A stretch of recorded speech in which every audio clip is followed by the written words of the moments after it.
നമ്മളിപ്പോൾ നിലമ്പൂരിൽ നിന്ന് ഒരു ഏകദേശം 12 കിലോമീറ്റർ അപ്പുറത്തുള്ള നെടുങ്കയത്താണുള്ളത്. നെടുങ്കയത്ത് ഡോസൻ സാഹിബിൻ്റെ ശവകുടീരത്തിൻ്റെ മുമ്പിലാണിപ്പോൾ നിൽക്കുന്നത്. ഡോസൻ സാഹിബിനെ കുറിച്ചുള്ള കുറച്ച് കാര്യങ്ങൾ അറിയാൻ നമ്മളോടൊപ്പം ഇന്ന് നിലമ്പൂരുള്ള CV അശോകേട്ടനുണ്ട്. ചില കാര്യങ്ങൾ നമുക്ക് അശോകേട്ടനായിട്ട് സംസാരിക്കാം. ഈ ഡോസൻ സാഹിബിനെ നമ്മൾ ഓർമ്മയിലൊക്കെ ഉണ്ട്, പക്ഷേ അദ്ദേഹത്തിൻ്റെ കൃത്യമായ അദ്ദേഹത്തെക്കുറിച്ചുള്ള വിവരങ്ങൾ ശരിക്കും ഇപ്പോൾ ലഭ്യമല്ല, റെക്കോർഡിൽ ലഭ്യമല്ല, മറ്റൊരു ഡൊമൈനിലും ഇല്ല. എന്താണ് അശോകേട്ടൻ അറിയുക ഡോസൻ സാഹിബിനെ കുറിച്ചിട്ട്?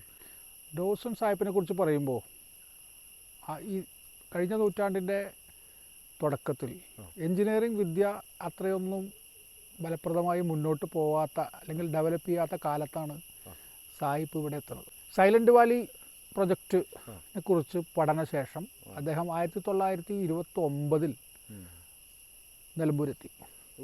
നിലമ്പൂരെത്തി ശേഷം അദ്ദേഹം ആദ്യത്തെ ദിവസം താമസിച്ചത് നിലമ്പൂർ ബംഗ്ലാവ് കുന്ന് എന്ന് നമ്മൾ വിളിക്കണ ടൂറിസ്റ്റ് ബംഗ്ലാവ്. അന്ന് അതൊരു DFO ഓഫീസായിരുന്നു. DFO ഓഫീസ് അതിന് മുമ്പ് തന്നെ ഉണ്ട്, ബ്രിട്ടീഷുകാരുടെ കാലത്തിന് മുമ്പ് കോവിലകം നിർമ്മിച്ചതാണ്. പിന്നീട് ബ്രിട്ടീഷുകാരുടെ ഓഫീസ് അവിടെയാണ് ഉണ്ടായിരുന്നത്. അവിടെ അദ്ദേഹം താമസിക്കുകയും പിറ്റേ ദിവസം മുതൽ അദ്ദേഹം പ്രവർത്തന സന്നദ്ധനായി. അദ്ദേഹം 1929 എനിക്ക് തോന്നുന്നത് ഒക്ടോബർ നവംബറിലേറ്റ് അവിടെ വരുന്നത്. 31 ചെറുപുഴ ആദ്യത്തെ പാലുണ്ടാക്കി.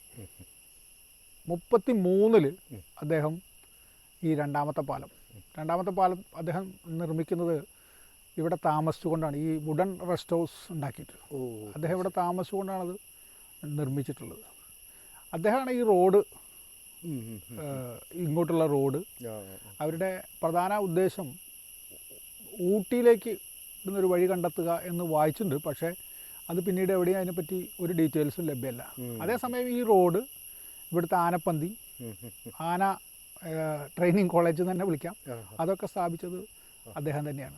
അശോകേട്ടാ, നമ്മൾ ഈ ഡോസൻ സാഹിബ് ബ്രിട്ടീഷ് സർവീസിൽ എന്തായിരുന്നു അദ്ദേഹം ചെയ്തിരുന്നത്? അദ്ദേഹത്തിൻ്റെ പദവി എന്തായിരുന്നു അറിയോ? ഫോറസ്റ്റ് എഞ്ചിനീയർ എന്നാണ് രേഖകളിലൊക്കെ കാണുന്നത്. അദ്ദേഹം പഠിച്ചത് എവിടെയാണ് എന്നുള്ളത് വ്യക്തമല്ല. ലണ്ടനിൽ പഠിച്ച ശേഷം അദ്ദേഹം ഫോറസ്റ്റിൻ്റെ എന്തോ ഒരു ട്രെയിനിങ്ങിന് പങ്കെടുത്തതായിട്ട്, എൻ്റെ ഓർമ്മ ശരിയാണെങ്കിൽ ഡാർജിലിംഗിലൊക്കെയാണ് പങ്കെടുത്തതായിട്ട് ഒരു രേഖയിൽ കണ്ടിട്ടുണ്ട്. അദ്ദേഹം 15 വർഷമാണ് ഇന്ത്യയിൽ സേവനമനുഷ്ഠിച്ചത്.